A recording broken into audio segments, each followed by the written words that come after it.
그 동네가 어디야? 그 미식갈 테니까 그 동네. 부산.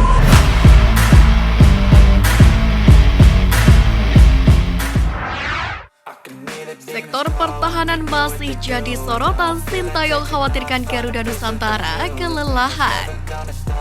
Timnas Indonesia U20 meraih hasil kurang memuaskan usai dikalahkan tim asal Arab Saudi Al-Adalah di laga uji coba. Bermain di Emirahan Stadium Said Lijahmah Minggu pada 13 November malam, Garuda dipaksa menyerah 2 gol tanpa balas. Meski demikian, secara keseluruhan Sintayong mengaku puas dengan penampilan anak asuhnya. Akan tetapi pelatih asal Korea Selatan itu juga menyoroti cara Indonesia U20 yang kurang bagus dalam bertahan. Di mana 2 gol Al-Adalah LC yang membobol gawang Indonesia U20 terjadi dalam proses yang sama, yakni kemelut di kotak penalti dan bermula dari bola mati. Satu hal lagi yang paling disorot pelatih asal Korea Selatan ini adalah cara Indonesia kemasukan gol karena kelegahan di sektor pertahanan. Untuk pertandingan oke, lumayan puas, tetapi untuk kemasukan gol mungkin kita harus perbaiki. Lebih baik lagi, lebih fokus lagi, ucap Sintayong. Sementara itu pelatih Sintayong juga mengkhawatirkan kondisi timnas Indonesia U20 saat menjalani pemusatan latihan atau TC di Spanyol. Pasalnya timnas Indonesia akan langsung dijamu Prancis U20 pada Kamis 19 November.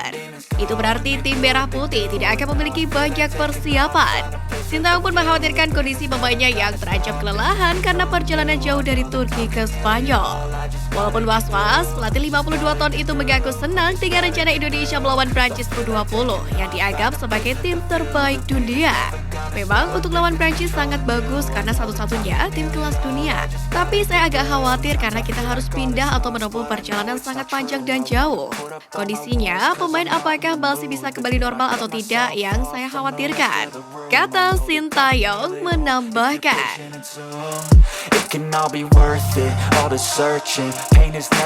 Pendaftaran pemain Piala AFF segera ditutup. Sandy Walsh ingin segera disumpah WNI.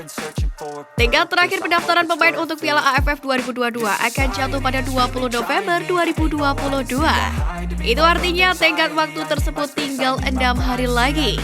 Calon pemain naturalisasi timnas Indonesia Sandy Walsh pun mengungkapkan keinginannya untuk segera mengucap sumpah warga negara Indonesia. Hal itu diketahui dari pernyataan Walsh dan Komite Eksekutif PSSI Hassani Abdul Ghani belakangan ini. Bahkan Walsh mengeklaim dirinya akan mengambil sumpah WNI pada bulan November 2022 ini. Hal itu diungkapkannya kala menjalani wawancara dengan salah satu media Belgia, GVA. Saya hanya harus bersumpah kepada Presiden Joko Widodo untuk mendapatkan paspor saya. Itu direncanakan untuk bulan ini November 2022. Kata Walsh dilansir dari GVA pada Senin 14 November. Walsh tampaknya sudah tidak sabar ingin mengambil sumpah WNI, sebab pegawai klub Belgia Calvi Mechelen itu mengaku ingin mencatatkan debut di Piala AFF 2022 mendatang. Mengingat pendaftaran pemain untuk Piala AFF 2022 segera ditutup, maka tak heran jika Walsh ingin mempercepat mengambil sumpah WNI. Saya sangat menantikan itu. Pada akhir Desember akan ada Piala AFF. Indonesia tahun lalu menempati urutan kedua, kali ini mereka ingin menang, ujar Walsh. Informasi senada juga dilontarkan oleh Exco PSSI Hassani Abdul Ghani kala menjawab pertanyaan warganet di kolom komentar Instagramnya. Hassani menyebut bahwa pengambilan sumpah WNI Walsh akan dilaksanakan sesegera mungkin. Pak, Sandy Walsh kapan diambil sumpahnya? Tanya salah seorang warganet. As soon as possible atau sesegera mungkin, jawab Hassani Abdul Ghani. Untuk itu mari kita doakan saja proses naturalisasi dari Jordi Amat dan Sandy Walsh segera rampung.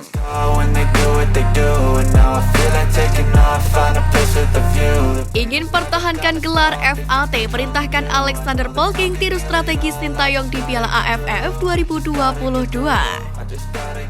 Presiden Federasi Sepak Bola Thailand atau FAT mengharapkan Alexander Polking membawa banyak pemain muda untuk Piala AFF 2022. Somyut mengatakan bahwa memanggil para pemain muda di Piala AFF 2022 akan membantu perkembangan sepak bola Thailand ke depannya. Saya ingin pemain muda lebih banyak diberi kesempatan di turnamen se-Asia Tenggara, ujar Presiden FAT dilansir dari superbowl.id. Pasalnya, semakin banyak pemain muda Thailand yang turun di Piala AFF 2022 nanti, maka akan memberikan jam bermain untuk mereka. Ini menjadi landasan bagi mereka untuk bermain bagus di pertandingan internasional. terang Somyeon. Somyeon juga menyadari adanya hal negatif dari banyaknya pemain muda di Piala AFF 2022, yakni kemungkinan untuk menjadi juara Piala AFF 2022 akan tipis. Tapi bagi Somyeon itu adalah hal yang bisa dimaklumi.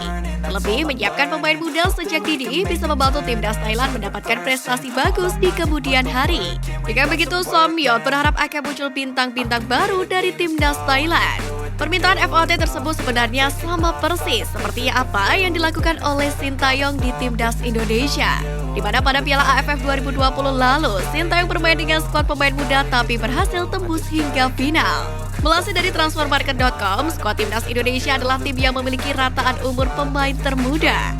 Bagaimana tidak, rata-rata umur pemain timnas Indonesia kala itu adalah 23 tahun.